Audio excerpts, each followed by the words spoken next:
Zaniel, nessa sua ida e vinda do Viramundo para a cidade, eu lembro que uma vez eu andando com meu irmão, Marcondes, a gente tinha um Corcel 1. Eu lembro que uma vez, cara, você ia e era uma época de inverno, uma época de chuva, e você, coincidentemente, você estava passando ali na barragem da Picada, ali naquele sangrador que a gente chegava ali, era ruim que só, né?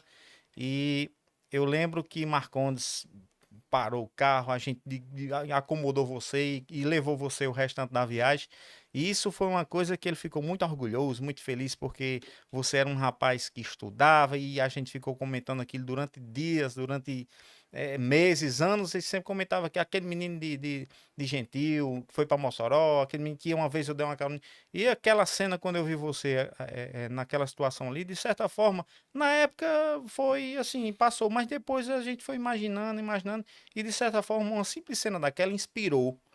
Inspirou bastante, cara. E essa inspiração, você sabe que não foi só para mim, foi para várias outras pessoas. Era muito sofrido, né, Rosanel? E você fazia aquele percurso ali a pé, todo mundo fazia a pé, a gente não encontrava, não achava ruim fazer aquilo, porque queria mesmo, né, Rosanel? Isso, você falando e eu recordando que eu lembro exatamente dessa cena. Essa cena e outras cenas também que não saem da nossa cabeça.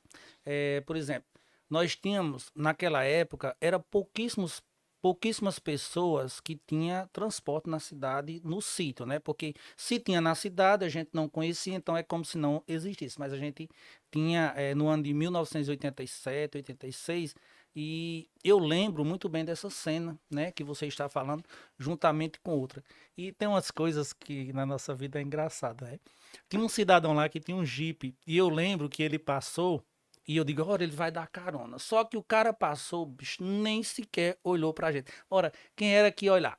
Moleque velho, de chinelo, calção, porque você sabe que nós não tínhamos, os pais da gente eram pobres demais, mas com muito orgulho, educou muito bem os filhos. E ele passou assim com uma velocidade que nem sequer. Aí mais na frente eu fiquei, pô, será que esse cara não vai? Quando chegou mais um pouquinho na frente, o cara tava trocando o pneu de um Jeep. Olha só, um pneu de um Jeep o cara trocar, meu amigo, primeiro, para furar é um problema. Aí ele disse, ei, você vai me ajudar? Eu disse, ajudo não. Aí depois, vamos, eu vou ajudar.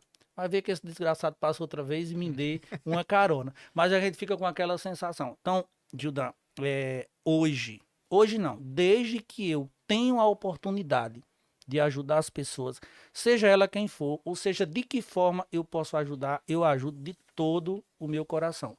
Então, inclusive, Marconi, hoje a gente pode se considerar que nós somos da família, né? É. Porque o meu irmão é casado com a sogra dele. Então a gente tem uma oportunidade de hoje nos encontrarmos lá no sítio da sogra dele, que é do meu irmão, e muitas vezes a gente conversa. E eu também admiro muito a história de Marconi, que é uma pessoa que é, hoje ele tem a oportunidade de ajudar as pessoas.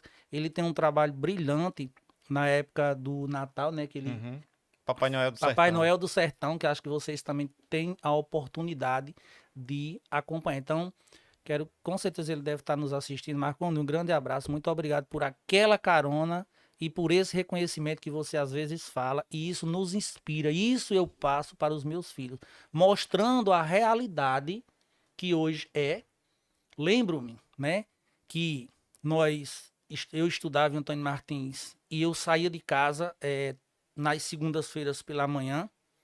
Uma pessoa que sempre era o meu companheiro de viagem era seu Joanim, que você conhece. Joaninho, Joan... Joaninho Tour.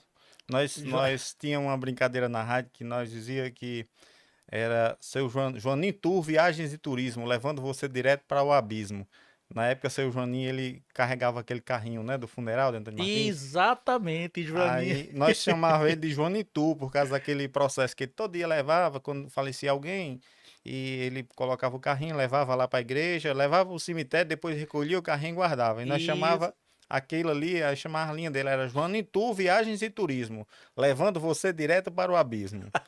verdade. Então, ele tinha um sítio lá, né, tinha uma casa no sítio, morava na cidade, mas todos os dias seu Joanim ia trabalhar no Viramundo. Lembro que ele ia, era ele, João de Chicoraz, e a gente tinha a oportunidade de vir cedo E nas sextas-feiras, quando terminava a aula, por volta de 5 horas, quando a gente tinha coragem, a gente ia a pé, sabendo que ia chegar à noite, porque não tinha bicicleta, não tinha moto, não tinha transporte nenhum. Então, essas histórias de danção que me fortalecem, essas histórias que me dão orgulho, porque se eu talvez tivesse sido criado em berço de ouro, talvez hoje eu não tivesse a oportunidade que eu tenho de estar aqui contando a nossa superação de vida. Ou talvez não tivesse dando a formação social, a formação psicológica que você hoje está dando a seus filhos, né? De forma nenhuma, eu tenho certeza porque nós podemos acompanhar pessoas que tiveram essa oportunidade e que hoje muitos já não estão mais aqui entre nós, porque não souberam agarrar essa oportunidade que a vida lhe deu. Ao contrário de outras pessoas que não tinham condições, que sofriam, que ralavam e hoje estão aqui. Então, eu não me canso de agradecer a Deus por esses momentos, não me canso de agradecer a Deus por nada. Deus é muito bom em nossa vida. Exatamente. Eu fiz até um poema para você, Elzanel, que era, tem tudo a ver com essa história e com essa fase, esse processo da sua vida. Poderia, em qualquer momento dessa entrevista, ele caberia, mas eu vou logo soltar ele agora, certo? Porque ele coube com aquela imagem, aquela minha primeira imagem que eu tive sua. A gente teve várias oportunidades, você me ajudou bastante em determinados momentos, mas eu lembro que um dia um certo rapaz via à beira da estrada, a sua testa suada, já mostrava um ser capaz. Aquele semblante de paz, pureza no coração, com seus cadernos na mão, já mostrava quem seria. E que para muitos um dia seria inspiração. Era Osaniel Mesquita o nome desse menino, resolveu meter dos pés, modificou o destino. E quem na vitória hoje grita, peço que pare e reflita. Gratidão nunca é demais. Nunca esqueça jamais do passado e nossa origem, pois os atos que nos dirigem vêm dos cuidados dos pais. Esse eu fiz para você, ó, Zaniel.